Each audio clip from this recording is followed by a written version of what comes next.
नमस्कार साथियों, आप ही का स्वागत है हमारे यूट्यूब चैनल में। आज हमारी क्रिया की तीसरी क्लास है जिसमें हम पढ़ने वाले हैं सकर्मक अकर्मक क्रिया और उसके भेद पढ़ेंगे। तो आइए हेडिंग आप लोग लिख लीजिए। क्रिया क्लास 3 क्रिया की क्लास 3 है। यहाँ पे लिखिए क्रिया के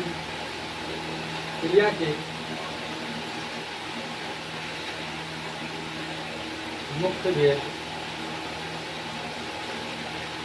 जो होते हैं। क्रिया के मुख्य भेद दो होते हैं। कौन कौन होते हैं दो भेद?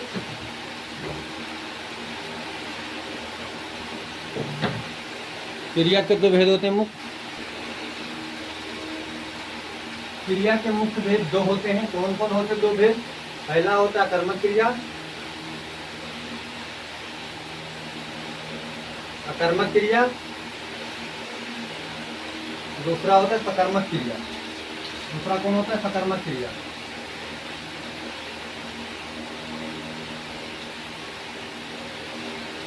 सकर्मक क्रिया होता है तो यहाँ पे वे दोनों समझाते हैं, उसके बाद आगे हम चलते हैं। तो यहाँ पे फिर नोट बना लीजिए अलग अलग करके। अकर्मक क्रिया से इसे कहते हैं। तो इसे आप संधि विच्छेद करोगे तो आ प्लस कर्म, आ प्लस मतलब कर्म के बिना, कर्म के बिना क्या होता है? कर्म जिसमें कर्म की उपेक्षा नहीं होती, कर्म की उपेक्षा नहीं होती। कर्म की उपेक्षा नहीं होती है और क्या से करने पर जवाब न मिले। क्या से करने पर जवाब न मिले, जवाब न मिले क्या है? ये आप लोग पहले लिख लीजिए यहाँ तक। अकर्मक क्रिया में क्या होती है? आप प्लस कर्म, आप इसे संधि विच्छेद करोगे तब आप प्लस कर्म मतलब कर्म के बिना, इसमें कर्म नहीं होता है, ठीक है। जिसमें कर्म की उपेक्षा नहीं होती तो क्या कहते हैं? अकर्मक क्रिया। अकर्मक क्रिया में क्या से जवाब ना मिले, उसे क्या कहते हैं? उसे अकर्मक क्रिया कहते हैं। क्या कहते हैं? अकर्मक क्रिया कहते हैं। तो यहीं पर दूसरी तरफ हम आ जाते हैं सकर्मक क्रिया पर। सकर्मक क्रिया में क्या होता है? इसे आप करोगे तो सा प्लस कर्म, सा प्लस कर्म मतलब कर्म के सहित, कर्म के सहित, कर्म के सहित। इसमें कर्म की उपेक्षा होती है। इसमें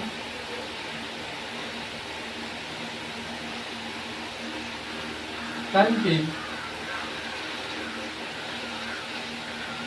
उपेक्षा होती है, मतलब कर्म इसमें होता है, कर्म की उपेक्षा होती है। और यहाँ पे लिख लीजिए क्या से जवाब करने पर जवाब मिल जाता है। क्या से जवाब करने पर जवाब मिल जाता है, मिल जाता है। तो क्या कहते हैं? उसके सकर्मक क्रिया कहते हैं। तो आप लोग इसे एक बार नोट डाउन कर लीजिए। यहाँ पे थोड़ा सा करेक्ट कर लीजिए, उल्टा लिखिए इधर उधर। क्या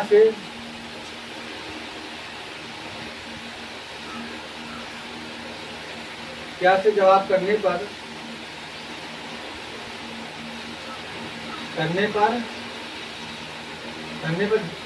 जवाब मिल जाता है। क्या होता है? मिल जाता है।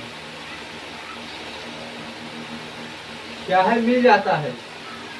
तो आप लोग इसे एक बार नोट डाउन करिए। अकर्मक और सकर्मक क्रिया। सकर्मक क्रिया में जैसे हो जाता है लिखना, कुछ उदाहरण देते हैं हम। लिखना, खाना, देखना, पढ़ना,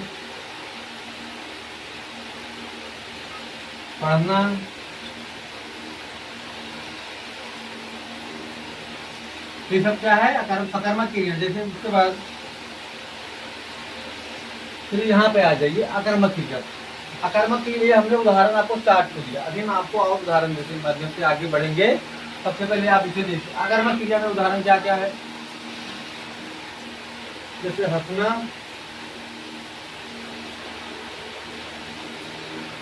कूदना, रोना, चिल्लाना,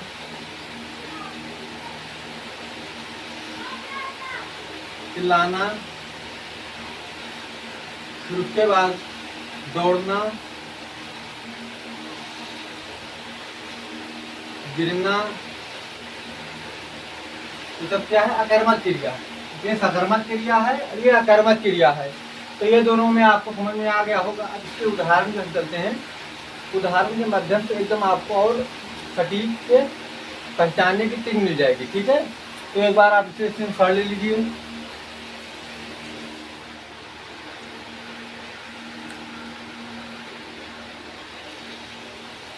तो आई होप आप सभी लोग स्क्रीन शॉट ले लिए होंगे इसे। अब हम इसके आगे चलते हैं, इसके आगे चलते हैं, इसे मिटा दे रहे हैं।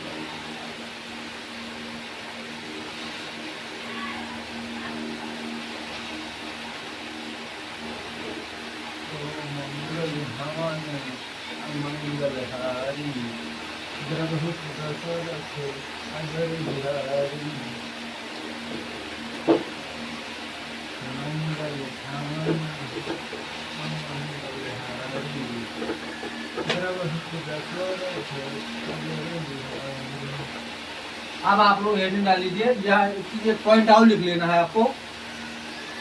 क्या हमेशा कर्ता और क्रिया के बीच में लगता है? क्या हमेशा कर्ता और क्रिया के बीच में लगता है? क्रिया के बीच में लगता है, कर्म पर नहीं लगता है, कर्म पर नहीं लगता है, नहीं लगता है। ठीक, ये आपको लिख लेना है। क्या हमेशा कर्ता और क्रिया के बीच में लगता है, कर्म पर क्या नहीं लिखता। हम यहाँ पे आपको दोनों उदाहरण देते हैं, उसके माध्यम से बताते हैं।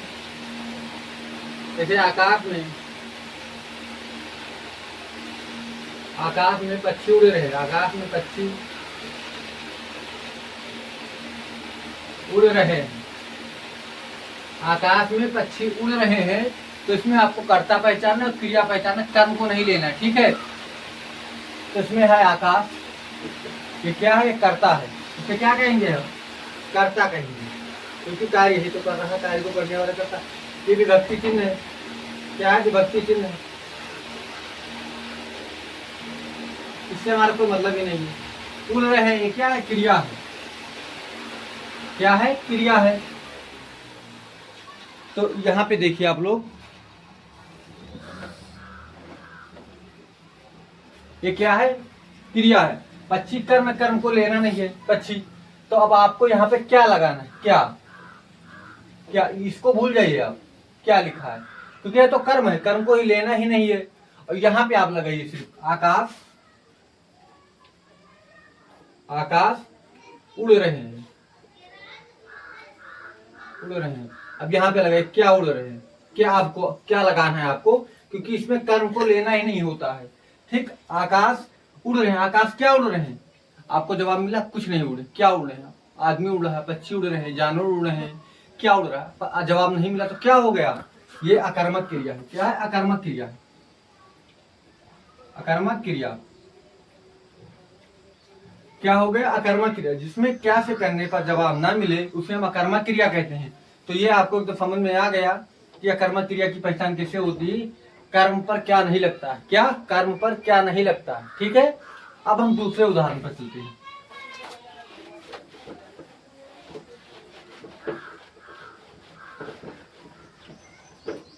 यहाँ पे दूसरा उदाहरण, मोहन सेब खा रहा है, सेब खा रहा है। तो मोहन इसमें कर्ता हो गया। क्या हो गया? कर्ता हो गया। ऐसे रहा है क्रिया। क्या है? क्रिया है, क्रिया शब्द है। इसमें खा रहा है कर्म। क्या है? कर्म। खाना कर्म है, ये क्रिया है, खा रहा सेब है। तो अब आपको यहाँ पे लगाना है मोहन, यहाँ पे लिखना है मोहन खा रहा है, खा रहा है। यहाँ पे लगाइए क्या? मोहन क्या खा रहा है? कुछ तो खा रहा है, सेब खा रहा है, फल खा रहा है, आम खा रहा है, खाना खा रहा है, कुछ तो कुछ ना कुछ खा रहा है। तो इसमें क्या से करने पर जवाब मिल रहा है? क्या खा रहा है? सेब खा रहा है। क्या खा रहा है? सेब खा रहा है। इसमें ये चीजें भी, हाँ यहाँ पे लिख लीजिए, पॉइंट बनाकर हम लिख देते हैं। सकर्मक क्रिया पर